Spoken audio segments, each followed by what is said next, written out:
Hi guys, hopefully you're all doing well and you've had a nice Christmas. I am here today with this Alfa Spider. Now, if you remember, probably about a month ago, I reviewed a red Spider that a customer was looking at buying. Well, it turns out he didn't buy that one, but he bought this one, but he bought it sight unseen. So I'm going to cast my eyes over it now and see how good it is, what needs doing to it. We're not expecting it to be perfect because he has paid quite a sum less than the other one was. I think the last one was up for £5,000, so this one was a good chunk cheaper. So let's go around it and see what it's like.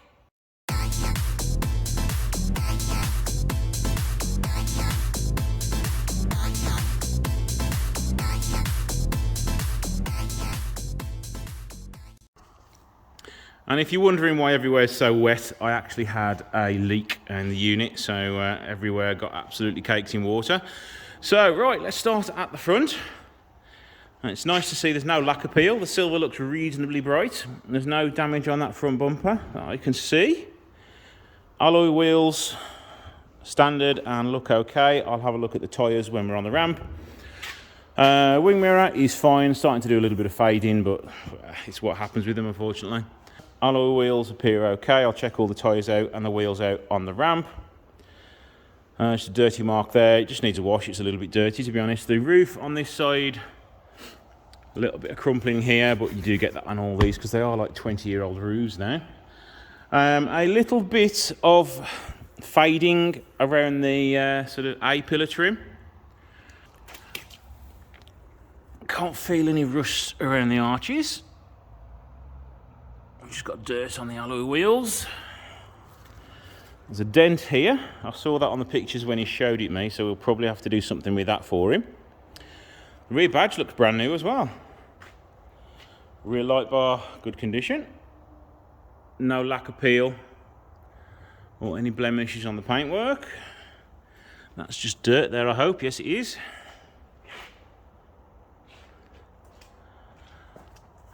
That's just muck as well.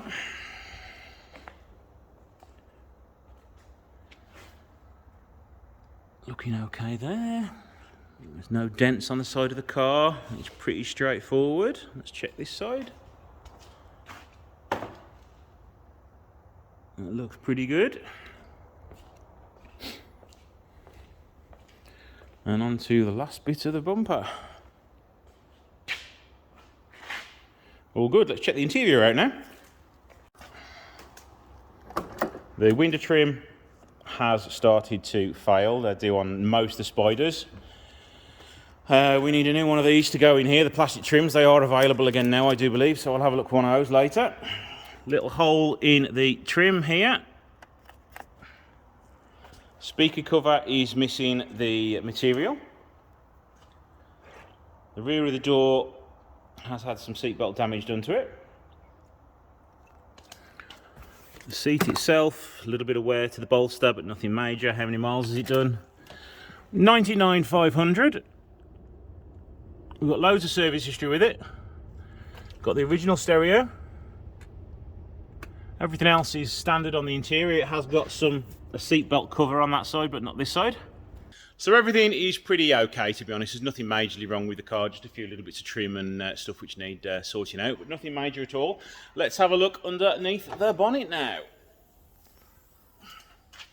Right, now this is how it's come to me. It's got some dirty marks left underneath the engine. I know I can be guilty of that sometimes, but that's just one or two, so something's been done to this engine underneath this cover. I know it's had a problem with the ABS pump, or it had a fault code, and that was repaired on the MOT. We've got a hole here, that's all been bodged up there, which you see that every day, but that can be replaced. Let me get a torch. Right, it is in for a cam belt today, because that did need doing, so I will be checking all underneath it later on. We've got a new Jubilee clip there for some reason. It's had a new airflow meter. You can tell that looks new there. And those bolts have been off and on. Has it got coolant in it?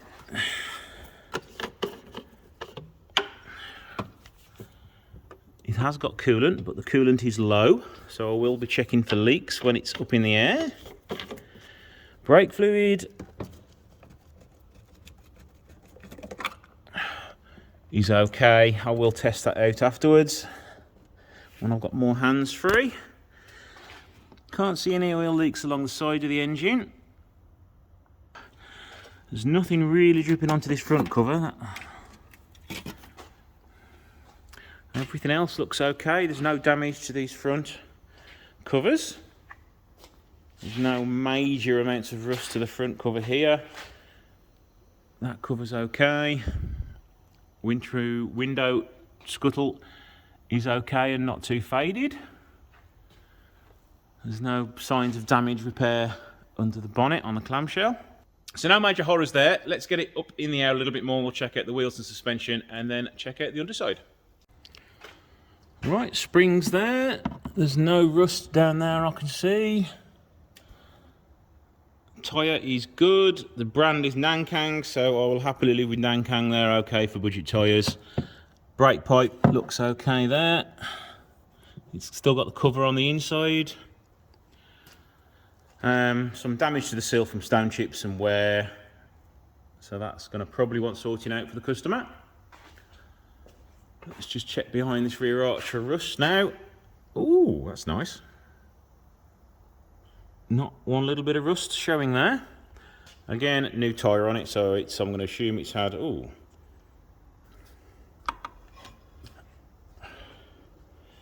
It's got a lovely wind force tyre on the back. That is also brand new. By the look, yes, it is brand new because you still see all the studs on the tyre. Again, some stone chips at the back here, just some polish marks along there, but there's no sign of any rust starting to bubble through there at all. Onto the driver's rear corner, a little bit of paint missing on the back of the bumper there. That looks as though that's been painted at some point. Going around the arch now just to see if there's any rust, and we're all good there. Following the trim along, no rust at all. Just dirt marks really on the rest of that sill. And now onto the final bit, the underside of the car. The exhaust doesn't look too old, but there are certain areas of it rusting, but I wouldn't worry about that. Rear spring pans look good. It hasn't been power flexed at the back end, so we'll check out those bushes off camera. It's got red painted brake calipers. They aren't standard from the factory. It has had some sort of undersealing spots by the look of it, because you've got some spray on the back of the wheel. And a little bit along here, so it's had some care taken to it. And this side is exactly the same. Nothing to report there. Brake pipes look okay. Now onto the lovely floor pan. A little bit of rust coming through there. That is nothing to worry about at all. Going along the sill there, there's not even a little bit of rust poking through there. A little bit of sill damage from where it's been jacked up in the past. And again, a little bit more damage there. But it's nice that it doesn't need any welding. It doesn't really need any rust repairs either. These need sorting out here. So you can see a little bit of rust coming under the surface there. We've got an engine cover on it, which is quite rare. We've got signs of an oil leak underneath it. Oh, the exhaust front pipe seam has been welded for some reason, but looks like a decent enough job. Yeah, I am a bit concerned there might be an oil leak at the back of it, but I think on the MOT, I'm sure somebody will check the MOT history, there was an oil leak on it, if I remember rightly. I could be thinking about another car, but this car hasn't really been driven outside, so this underside shouldn't really be that wet, so that is all oil coming through there.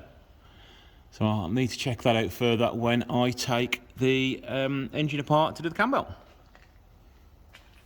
Can't even check for a coolant leak because of this engine cover. Right, I'm going to pull this engine cover off, so give me a minute. Right, let's try again. We have an oil leak. It could be from the top of the engine. It could be from somewhere else. The thermostat's leaking. I can see that right there now. Can you see that drip on the bottom of the thermostat? Right in the centre of frame now. So that's why the coolant's low. Need to put a new thermostat on it. Yeah, there's quite a bit of oil underneath here. So I will have to try and find out where that's coming from. It's leaking all the way up here as well. So yeah, I've got quite a bit of oil to clean off and track where it's coming from, but as it seems to dry out around here, I don't think it's coming from the top of the engine. It's coming from probably the camshaft seal. So I'm going to want to order some of those in, but if that's the case, that means I can't finish the cam belt today. So yes, bugger, considering it's like the day before Christmas Eve, I'm not going to get any parts in now. So some new anti-roll bar links on it. Drive shaft gaiters are slipping off on that side. There's no clip on it, as you can see there, so that needs a new clip put in on there. It's got one on that side. Disc and pads are okay. Underside of the radiator support is a little bit rusty, but nothing to worry about. Radiator looks just about okay. It's quite old, but it's okay. Both the front fog light covers at the rear are okay. Just taken the cam belt cover off and I'm starting to do all the timing now, and luckily all the timing is pretty much bang on. A little bit of slack there, but the normally is on the belt when you're rotating it round. And I think from the feel of this belt it was very lucky that it hadn't gone. Right, just stripped everything else off it now so we can take a look at that. Closer look at the belt. You can see there's loads of wear marks on the outside of the belt, and it just seems a little bit smooth on the inside of the belt there, so I am very glad that is being changed. There's no cracking. I'm sure if you can try and get that to zoom in on that. There you go. There's no cracking, but it just looks as though it's sort of the ends aren't as square as they normally are. So that can go in the bin now. Tensioner, that's all fine. There's no plane in the tensioner. The spacer has stuck inside the screw, so it was very hard to actually get it out. I was worried that the threads were going in the engine. It was pulling them out at the same time. But as you can see from the screw, there's no thread on there, so we should be good to refit the other one. Water pump, can't find any problems with that. There's no leakage or anything like that there, so that's not the cause of the water leak. It's definitely just down to the thermostat on that side, which I've now ordered. So that's all fine. And regarding the oil leak, it is wet on the right hand side of the seal there. See how it's sort of built up inside the recess? So I am going to be changing that at the same time, and while it's apart, I might as well change the one there as well, because they can be well known for leaking. The actual inside of the engine, yes, it's a little bit of carbon build-up, but a few regular oil changes and that will be fine. So overall, again, it still thinks it's a pretty good engine. There's nothing really wrong with it. So let's crack on with it, get these bits done off camera, and I'll let you carry on with the rest of the video now. So what do you guys think? Do you think this customer's had a better deal than the other one? It does need a cam belt, that's the only thing it needs, and a few other bits and trim and stuff sorting out underneath. And the oil leak sorting out, and he paid £1,500 less than what they wanted for the red one, so it's like £3.5 grand. So I think he hasn't done too bad. Yeah, he's got to spend a couple of £100 on a cam belt and some oil leaks and stuff, but that's within his budget to get done. So yeah, overall, I think this is a pretty good Spider. All the hood works and everything work internally, so it's not a bad purchase. Let me know what you think in the comments below, and thank you for watching, and I shall see you in the next video.